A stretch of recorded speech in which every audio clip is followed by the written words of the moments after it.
All right. Now tell me about a time when you really handled a difficult situation. Honestly speaking, it was not only once, but I faced many difficult situations in my previous job. Sorry to say, but my manager lacked proper delegation skills, and there was no synergy and collaboration amongst the team. So we were never able to meet the project deadlines. But it was only me who came up with a strategic project plan to meet the project deliverables on time. Though I don't have the qualification and experience, but I believe it was somehow by luck that we could meet the project deadline of an important and critical project, and it was really appreciated by the management. I dealt with a difficult situation in my personal life during COVID-19 lockdown, and my neighbors were really sick, and I took them to the hospital, got them admitted there. I also took care of the dog and fed it while they were in the hospital. Hello, my dear friends. Assalamu alaikum. Welcome back or welcome to my channel. And today we are going to discuss a very basic yet a very important open-ended question. Tell me a time when you handled a difficult situation. Yes, this is a very important situation-based behavioral question. So there's a strategy which I will be discussing with all of you to answer this question in a crisp and effective manner. One major thing to remember while answering this question is that the interviewer wants to know how you handled a real problem, a real challenge, and a real conflict in your previous work experience. And that is the basis he will evaluate and predict how you will react to future challenges in the workplace. And we all know challenges, difficult situations, and conflicts are bound to happen in a workplace where you're working with different people with different mindsets.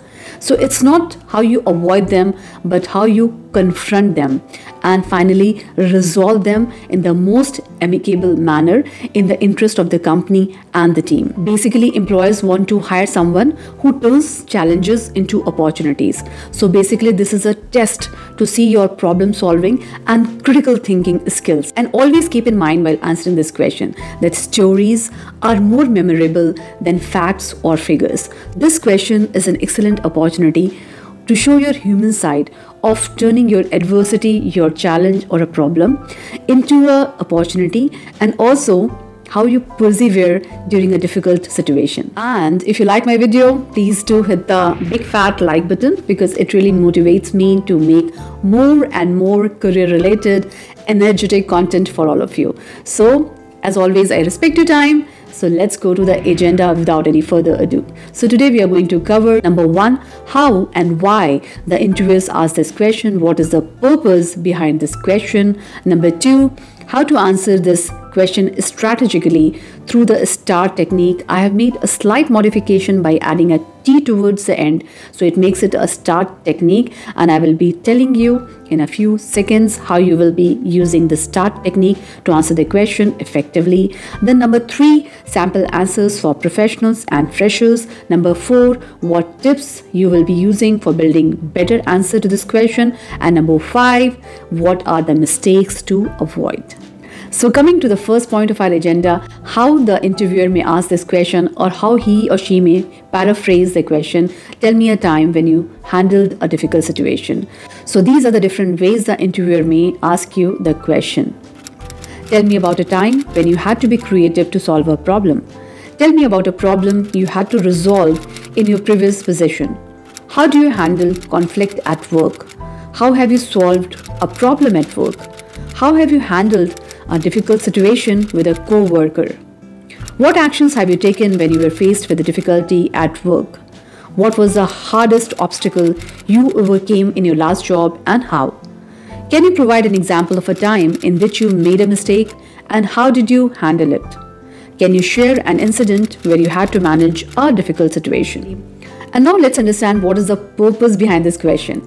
The interviewer asks you this question for 3 key reasons. Number 1, how you behave under pressure and what is your strategy to approach tough situations at work. Number 2, how you handle pressure at work and if you are able to respond the right way.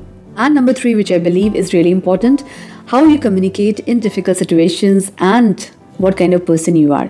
Basically, the interviewer wants to see your emotional intelligence, which is considered a crucial skill at the workplace.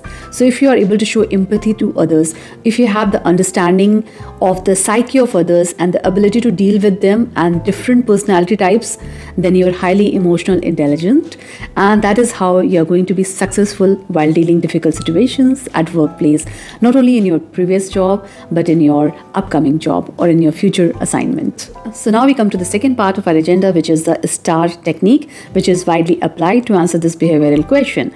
So as simple as that, I have just added a T towards the end of this STAR technique, and I will explain you in a few seconds what does it mean. So S stands for situation, T stands for task, A stands for action, R stands for result, and T stands for takeaway or the lesson learned. So starting with S, set the scene and the context. So in this, basically you are giving a brief description of the context of the situation, or you are giving a important background information to the interviewer so that he is actually aware about the difficult situation you faced. The second one, T stands for task. So basically you define the task or the responsibility you had to complete, or the challenge and difficulty you faced while completing the task. A stands for action. So you have to explain the set of steps you took to resolve the problem or the difficult situation. R stands for results. So you have to provide the end results which your actions brought. And this is one particular area I would really like to emphasize. I have seen many candidates who answer this question very professionally, but towards the end, they generally fail to quantify the end results. So you need to quantify your end results in terms of saving time, man hours, percentage savings, or financial savings. Whatever you have done, you need to give it a quantifiable dimension. Last but not least, T stands for takeaway or lesson learned. So if you are going to take this lesson learned from a particular difficult situation, a challenge, a conflict, and you're taking it forward to resolve any future conflict, definitely it's a good indication on your part, because this shows that you're a problem solver, you are a critical thinker, and you're a future oriented person. So if you're finding my content relatable, which I know you do, please hit the subscribe button, because it's a big indicator for me to make more and more useful content for all of you that will help you excel in your professional lives. So now I'm going to reflect the STAR technique on one of the sample answers which can be used by a professional. I was managing the creation of a new website that was supposed to be launched within 2 weeks all across the group of companies. During the first user acceptance testing U81, one of our application developers found a major bug in the code, and he advised to push back on the deadline, which I knew the company wouldn't appreciate or accept. I understood the application developers' genuineness to move the launch deadline, but I also knew the company website had to go live on time. I didn't want to push him and the team too hard, but instead focused on finding out what they need that could help resolve the situation. We had a joint meeting with all concerned stakeholders, and after a brainstorming session, we generated a list of coding tasks that could be delayed while keeping our topmost priority in fixing the bug, going for the second round of UAT testing, and finally going live on the scheduled date, even if it was not in the most perfect way possible. The team understood the priorities, and we were able to work together to direct resources where they were needed the most. Towards the end, we launched the website on time, increasing company sales by 25% in the first week, and we had a fully functional website within 2 weeks of the first launch.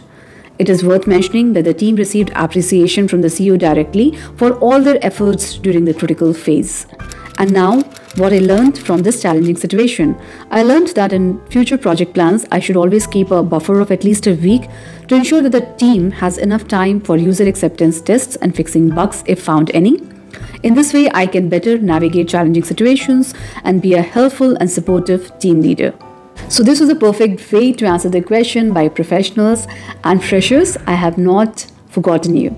Though you don't have the experience, but still you can very smartly answer this question by giving a reference to your college experience or your internship experience. So now I will present a sample answer which freshers can use to answer this question. I was working as an intern on an IT project, being mentored by an IT network manager. I noticed that he would outrightly turn down my ideas and initiatives in stakeholders' meetings. Therefore, I approached my manager in a one-to-one conversation and expressed my concern over his attitude, which was really affecting my performance and my contribution to the team. My manager was humble enough to realize this, and he expressed that lately he had been working under a lot of pressure, and therefore, due to time constraints, he was not able to pay attention to my ideas and initiatives. He calmed me down and immediately assigned a senior IT engineer to guide me on the scope of improvement on my ideas and initiatives in line with the stakeholders' demands. I'm glad that I had a direct one-to-one conversation with my manager instead of holding myself back. After we spoke, I was able to add significant value to the meetings and also meet the team goals and objectives. I learned that you always don't know what others are experiencing and going through. And now, by keeping that in mind, I can better navigate the conflict and be a more helpful and supportive colleague. Moving ahead, let me know through your comments in the comment box below what is one of the difficult situations you faced in your workplace. Now we have the effective start technique to frame our answers and customize it as per our experience. I'll give you just 5 tips to make your answer more effective and more meaningful. Number 1, always use a real example while answering this question. Number 2, outline and focus on your actions and emphasize how your actions eventually led to a positive outcome. Number 3, focus on your problem solving and communication skills. Number 4, in your answer, very clearly reflect that in spite of the difficult situation, you demonstrated yourself as a positive, determined, and a resilient person. And number 5, in your answer, you have to always reflect that you are someone who puts the need of the team first,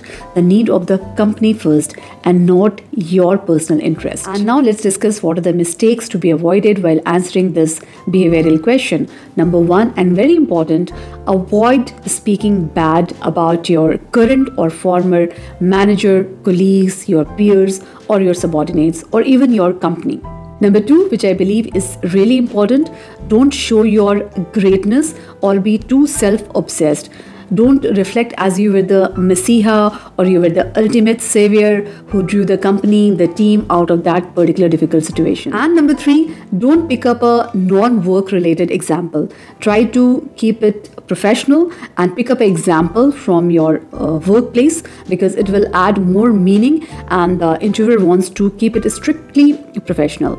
What you can do if you don't have a prior work experience, you can pick up examples from your academics, from your internship, or even some volunteering activities which you may have done. So try to maintain professionalism while answering this question. So this brings us to the end of our video today. A quick recap. Number 1, we discussed how and why the interviewers asked this question. Number 2, the application of the START technique for answering this question. Number 3, sample answers for professionals and freshers. Number 4, 5 tips to make your answer more effective. And number 5, the 3 mistakes you should avoid while answering this question. And I really hope you found this video meaningful and relatable, and do share it with your family and friends, because we are together in this education journey. And you know the drill, you have to like, share and subscribe to my channel, as simple as that, because it really motivates me to make more meaningful and energetic and relevant content for all of you. So I will see you soon in my next video. Till then, take care and keep smiling. Ciao.